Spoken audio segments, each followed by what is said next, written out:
بسم اللہ الرحمن الرحیم. السلام علیکم. دیکھیے، جب مغرب میں جمہوریت کا آغاز ہوا تو اس کے ساتھ ہی ماؤں نے یہ فیصلہ کیا کہ اس ملک میں آج سے جتنے بھی 4 سے 5 سال کے بچے ہیں، جب ہم ان کو برگر دیا کریں گی تو ہم ان سے یہ ضرور پوچھا کریں گے کہ بیٹا آپ کیا اس میں ٹماٹر چاہتے ہیں یا آپ یہ ٹماٹر نہیں چاہتے. تو اس عمر سے ان بچوں نے جو ہے یہ ڈیسیجن میکنگ کرنا شروع کی کہ ہم نے ٹماٹر ڈالنا ہے یا ہم نے ٹماٹر نہیں ڈالنا. اور اب تو وہ اس نہج پہ پہنچ چکے ہیں کہ وہ یہ 12 سال کے بچے سے پوچھ لیتے ہیں کہ بیٹا جینڈر کون سا محسوس کر رہے ہیں، اس پہ بھی ڈیسائیڈ کر لیں. جب کہ ہم دوسری طرف جو ہے دیکھتے ہیں، اور اس کے وہ نتائج آپ دیکھیے کہ جب وہ بچے 18 سال کی عمر کو پہنچتے ہیں تو وہ یہ فیصلہ کرتے ہیں کہ ہمیں یہ لیڈر چاہیے، اس میں یہ خصوصیات ہیں، اس کے یہ فوائد ہیں، یہ نقصانات ہیں، اور اس کے ہمارے آنے والے مستقبل پہ کیا جو ہے وہ اثرات ہوں گے، اور اس کی بیسس پہ وہ ایک لیڈر چنتے ہیں، ایک حکومت چنتے ہیں جو ان کے ملک کو چلاتی ہے. لیکن ہمارا المیہ دراصل کیا ہے کہ ہماری ماؤں نے بچپن سے ٹینڈے پکائے، اور جب ایک بچے نے احتجاج کرتے ہوئے یہ کہا کہ آئی ڈونٹ فیل لائک کہ آج میں ٹینڈے نہیں کھانا چاہ رہا، تو انہیں ایک سٹی تو انہوں نے کہا ٹینڈے تو تیرا پیو بھی کھائے گا تو یہ جو سب قمر صاحب پر جو ہے نا ہمارے اس میں جو ہے نا خرابی کا موجب بنا نا ہمارے ملک میں، اس کی وجہ سے آج کل کچھ مفکرین ہمارے جو کانٹ لیول کے جو فلاسفرز ہیں وہ اس نتیجے پہ پہنچے ہیں کہ اس ملک کا سب سے بڑا المیہ یہ ہے کہ 18 سال کی عمر کو پہنچنے تک ان بچوں کو یہ پتہ ہی نہیں چلتا کہ ان کو حکومت کے لیے ٹینڈے چاہیے یا بڈی چاہیے، کیونکہ سارے فیصلے تو ماؤں نے کر دیے ہیں. تو انہوں نے اس بیسس پہ یہ فیصلہ کیا کہ 25 سال تک ان کو مزید 7 سال کا جو ہے نا وہ ایک کولنگ آف پیریڈ دیا جائے یا ٹریننگ پیریڈ دیا جائے، جس پہ یہ تسلی سے ٹینڈے اور بھنڈی کے درمیان کھیلتے ہوئے کلیم اللہ سلیم اللہ کرتے ہوئے شاید کہ اس نتیجے پہ پہنچ جائیں کہ ایک اچھا لیڈر چن سکیں. تو یہ جو اتنی وائز قسم کی یہ جو رزلٹ نکالے ہیں پاکستانی قوم کے مفکرین نے، وہ صاحب چلے آن سیریس لیول، آپ یہ کیا سمجھتے ہیں کہ یہ جو 25 سال والا اور یہ جو بھی حکومت کہہ رہے ہیں، یہ آگے ہر طرف شور مچا دیا کہ جی ووٹنگ کی عمر 25 سال ہونی چاہیے تاکہ لوگ ایک خاص عقلی شعور کو، اور اس کی بہت سی دلیلیں دی جا رہی ہیں. تو آپ یہ کیا سمجھتے ہیں کہ یہ کہاں سے یہ اشارہ جو ہے پیالی میں جو طوفان ہے اور الٹیمیٹلی پوری دیگ میں جو اس کی وجہ سے طوفان آیا، یہ اس میں سے کیا کرنا چاہ رہے ہیں آپ، اس میں کیا سوچ ہے ویسے؟ جی سب سے پہلے تو وعلیکم السلام. اور میرا خیال ہے کہ جس طرح کے مفکرین کا آپ ذکر کر رہے ہیں نا، اور آپ نے جو تمہید باندھی ہے، آپ کو بھی ان مفکرین میں جو ہے نا اعلیٰ درجہ عطا کیا جا سکتا ہے. جی آپ کے پاس بھی 2-3 ستارے جو ہے نا وہ اب لگنے چاہیے. اچھا، لیکن دیکھیں یہ تو بڑا ایک سیریس سوال ہے، خیر اتنا سیریس بھی نہیں ہے، لیکن چلیں اس کو کچھ ہم دیکھتے ہیں. ایک تو میرا خیال ہے یہ جو سیاسی جماعتیں جو یہ بات کر رہی ہیں جی تو وہ سیاست سے توبہ کر چکی ہیں. مطلب یہ دیکھیں نا، یہ جو یہ بات ہے یہ اتنی واضح ایک ہار یا توبہ کی بات ہے کہ مین سٹریم میں آ کے یہ کہنا کہ جی ہمیں یہ نہیں چاہیے. کیونکہ دنیا میں جو جمہوریت کی تاریخ ہے نا وہ اس سے بالکل مختلف سمت میں چل رہی ہے. آپ دیکھتے ہیں مطلب سب سے پہلے برطانیہ میں جمہوریت کا، جس کو آج ہم جانتے ہیں، اس کا آغاز ہوتا ہے. تو وہ اوور ٹائم کیا کرتے ہیں کہ وہ اپنی فرینچائز کو بڑا کرتے جاتے ہیں. جو ان کا الیکٹورل کالج ہے وہ ایکسپینڈ ہوا ہے. شروع میں چند ان کے وہ لارڈز اور وہ سارے تھے، اور اوور ٹائم انہوں نے اس میں ایکسپینشن کرتے گئے ہیں. کبھی زمینوں کے سائز کے اوپر کیا، پھر آمدن کے اوپر کیا، پھر انہوں نے ایج کے اوپر کیا، پھر جینڈر کے اوپر کیا. تو یہ جو سائز تھا یہ الیکٹورل کالج کا یہ دنیا میں بڑھا ہے. لیکن ماشاءاللہ ہمارے جو کابرین ہیں وہ پہلی دفعہ ایسا ہوا ہے کہ انہوں نے کہا نہیں جی یہ کالج بہت بڑا ہو گیا ہے، تو اس وقت شاید ہمارے پاس اتنے اساتذہ نہیں ہیں جو اس میں تعلیم دے سکیں، تو ہم اس کالج میں سے جو ہے نا کچھ جو ہے نا سمجھدار سے لوگ جو زندگی میں بہت ترقی کر کے بہت جلدی بوڑھے ہو جائیں گے تو ہم ان کو جو ہے نا اس میں داخلہ دیتے ہیں اور باقی سب کو اس میں سے مائنس کر دیتے ہیں. داخلے بند کر دیے ہیں بچوں کے. جی داخلے بند کرنے کا مطلب یہ ہے اصل میں کہ وہ سیاست سے توبہ کر چکے ہیں. انہیں فارم 47 جو ہے نا وہ انہیں راس آ چکا ہے. تو انہوں نے کہا بھائی اب جب فارم 47 آ گیا تو سیاست پھر کیا کرنی ہے. یہ دو بالکل الگ چیزیں ہیں. تو میرا خیال ہے انہوں نے ایک جو راستہ ہے نا وہ سیاست کی بجائے فارم 47 کہتے ہیں بیبی کو 47 پسند ہے. تو یہ جو پاکستانی بیبیز ہیں انہیں بھی میرا خیال ہے 47 ہی پسند ہے. تو اس لیے وہ 47 کی طرف ایکچولی بابوں اور بیبیوں میرا خیال دونوں کو ہی پسند آ رہی ہے. ہاں تو اس میں شاید یہ بھی وجہ ہے کہ مطلب آپ کیا سمجھتے ہیں کہ جو بچے جب اگر ان کو ووٹ کا رائٹ دے دیں گے یہ شور بہت مچاتے ہیں. یعنی آپ دیکھیے نا کہ یہ جب ایک دفعہ ووٹ کاسٹ کر دیتے ہیں یہ 18-19 سال کے نوجوان بدتمیز قسم کے, یہ شام کو ڈپٹی کمشنر کے یا جج کے دفتر کے باہر کھڑے ہوئے کہتے ہیں پورے کر کے دو, اسی دیتا ہے سویرے ووٹ. ہاں وہ کہتے ہیں فارم 47 بھی دو اور 49 بھی دو, یہ ہمیں ریکنسائل کر کے دو. تو یہ دیکھیں یہ بھی تو ایک بہت بڑی زیادتی ہے نا ان بچوں کی, کہ کم از کم دیا گھر جائے, ٹھیک ہے اگلوں نے ایکسیپٹ کرنا ہوگا کر لیں گے. یہ مسئلہ یہ بھی ہے کہ شاید جو لوگ ووٹ لے رہے ہوتے ہیں وہ یہ کہہ رہے ہوتے ہیں کہ ہمیں درخواست دیں کہ ہم ان کا ووٹ ایکسیپٹ کر لیں یا نہ کر لیں, لیکن یہ بچے اڑ کے بیٹھ جاتے ہیں کہ ہم نے ووٹ دیا ہے ہمارا پورا کر کے دو شام کو. اچھا یہ میرے خیال سے جو فنامنا ہے یہ نئی نسل کے ساتھ زیادہ ہے. ہم نے نا نئی نسل کو بچپن سے ہی جو ہے نا کچھ پریویلیج میں پیدا کر رہے ہیں. جین زی, میرے خیال سے جین زی کے اوپر وہ جو نظام مانی صاحب کے بیٹے نے لکھا تھا نا کالم, وہ بھی یہی تھا کہ جو جین زی ہے وہ مطلب روتی بہت ہے اپنے حق کے لیے. تو انہوں نے کہا کہ یہ جو بچے ہیں مطلب ان کو میچور کرتے ہیں, تھوڑا سا نا میچور کریں, جب یہ رونا شونا حق شک مانگنا چھوڑ دیں, زندگی میں کام شم کریں, حق کدھر مانگتے رہا. تو اس لیے شاید انہوں نے اس کو مائنس کیا. اچھا ایک مطلب اس میں مزید یہ اگر ہم دیکھیں کہ یہ جو آج کل یہ ایک دم سے شوشہ نکلا کدھر سے ہے, تو میں یہ دیکھ رہا تھا کہ جو صفحے اول میں یا سرخیل جو تھے یہ قاہرہ صاحب بھی ہیں, اور وہ اس کے معاملے میں اس کی بڑی توجیحات پیش کرنے کی کوشش کر رہے تھے. تو میرے ذہن میں تو ان کے اسٹیکس اور وہ کس کو ریپرزینٹ کر رہے ہیں, وہ کہاں سے آ رہے ہیں, ان کو یہ کیوں کہنا پڑا, کیونکہ ڈبیٹ شروع کرانے کے لیے بہت سی طریقے استعمال کیے جاتے ہیں. تو آپ کیا سمجھتے ہیں کہ یعنی یہ یہاں سے کیوں شروع ہوا ہے ویسے؟ اچھا یہ بڑا انٹرسٹنگ ہے سر, میرا خیال ہے اس کو نا کسی نے اس طرح ان پیک شاید ابھی تک وہ نہیں ہوا.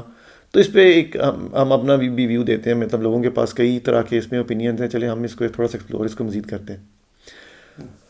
اچھا اس میں نا تھوڑا سا آپ پاکستان کی جو سیاست کا جو پاکستان میں ٹاپ لائن ہے یا جو بڑے فگر ہیڈز ہیں ان کو تھوڑا سا کہ یہ نا ایک کائنڈ آف ابھی تک ایک جاگیردار کلاس ہے پاکستان میں, اشرافیہ. پہلے تھوڑے سے دیہی جاگیردار تھے, اب اربن جو ہے نا اربن فیوڈلز بھی پاکستان کی سیاست میں میرا خیال ہے جو وارد ہوئے 1980 میں, اور اس دہائی میں یہ لانچ کیے گئے, اور اس کے بعد سے یہ بھی تک تو یہ بڑے.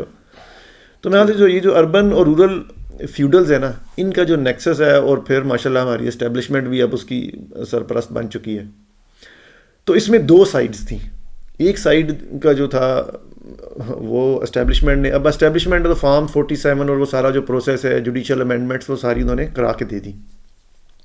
اب اس کی جو پولیٹیکل سائڈ تھی, اس پولیٹیکل سائڈ کے اوپر یہ جاگیردار کلاس تھی جو سیاست اپنے آپ کو سیاستدان کہتی ہے. اب ان جاگیرداروں نے دیکھا کہ یار ہم اب اپنی سائڈ نہیں آفر کر پا رہے, تو اس کے لیے انہوں نے میرے خیال سے یہ ایک سولوشن ڈھونڈا ہے. لیکن جو آپ نے بات پوچھی نا کہ قاہرہ صاحب جیسے لوگ کیوں اس میں فرنٹ مین بنے ہیں, میرا خیال ہے کہ یہ جاگیرداروں کا نا اب جاگیرداروں کو ہم تھوڑا سا ایکسپلین مزید کریں کہ پاکستان میں آپ دیکھیں کہ 4 صوبے ہیں جو مین اسٹریم میں چلے ہیں. اس میں KPK میں تو یہ جو جاگیرداری ہے یہ چل نہیں رہی, وہ عام سا آدمی ہے سہیل افریدی, وہ CM بن گیا. جی بالکل صحیح بات ہے. پنجاب میں جو ایک فیملی ہے جس کو میں ہم کہہ سکتے ہیں کہ اربن فیوڈلز جو ہیں یا اولیگارک جیسے, یعنی ہاں مطلب کانسیپٹ از ہاں دیر کے ایک پریویلیج یا انٹائٹلمنٹ. فیوڈل کا کیا مطلب ہوتا ہے کہ انٹائٹلمنٹ, وین یو فیل کہ you are entitled and others are not, and you are not competent, کہ آپ کمپیٹنس یا کسی ایک پروسیس سے نہ آئیں, آپ ایک انٹائٹلمنٹ کے اوپر آئیں. تو آپ اس انٹائٹلمنٹ کی سب سے بڑی جو مثال ہے نا, آپ دیکھتے ہیں کہ ہمارے جو CM صاحب ہیں پچھلے 12-14 سالوں سے تو وہ سیاست میں ہے, تو آپ کو ان کے کتنے انٹرویوز ملتے ہیں ٹی وی کے اوپر؟ کوئی انٹرویو 2 یا 3 دفعہ وہ آئی ہیں, وہ اپنے گنے چنے جو 2-3 لوگ تھے, اور وہ اس کے بعد سے پچھتا رہی ہیں. وہ 2011 والا کہ میری لندن تو کیا پاکستان تو کیا لندن والا وہ جو تھا. تو دیکھیں یہ جو انٹائٹلمنٹ کیا ہوتی ہے. اب اس کے نسبت خان صاحب تھے, روز شام کو وہ ٹی وی کے اوپر بیٹھے ہوئے ہیں, لوگ ان سے سوال پوچھ رہے ہیں ایوری سنگل ڈے, اور مطلب یہ ملک تنگ آیا ہوا ہے کہ خان صاحب ٹی وی سے پیچھے ہو جائیں. وہ کہہ رہے ہیں نہیں تم میرے سے پوچھو, میں تمہیں بتاتا ہوں, میری باتیں سنو. اس کی نسبت آپ دیکھتے ہیں کہ جو ہمارے انٹائٹلمنٹ والے جاگیردار ہیں وہ 4 سال میں کبھی وہ انٹرویو نہیں دیں گے. مطلب CM صاحبہ نے, نواز شریف نے 1 یا 2 انٹرویو دیا, وہ آپ کو یاد ہے طلعت حسین کے ساتھ 2 یا 3 انٹرویو دیں گے, اور اس کے بعد کبھی ٹی وی پہ نہیں آئیں گے. یہ جو طریقہ ہوتا ہے نا, یہ کبھی سیاستدانوں کا نہیں ہوتا, یہ جاگیردار طریقہ ہوتا ہے کہ nobody deserves to ask us any question. ہم سے یعنی ہم آپ سے کمپیٹ ہی نہیں کر رہے. کون میرے سے سوال کرے گا, یعنی جو انہیں غلط بھی ہو تو یعنی کہ عوام کے سامنے سچے ہونے کی کیڑی لوڑ ہے. ਪੰਜਾਬੀ ਚ ਕਹਿੰਦੇ ਯਾਨੀ ਸੱਚਾ ਹੋਣਾ ਵੀ ਹੈ ਕਿ ਹੋਰਦਰੇ ਹੋਵਾਂਦੇ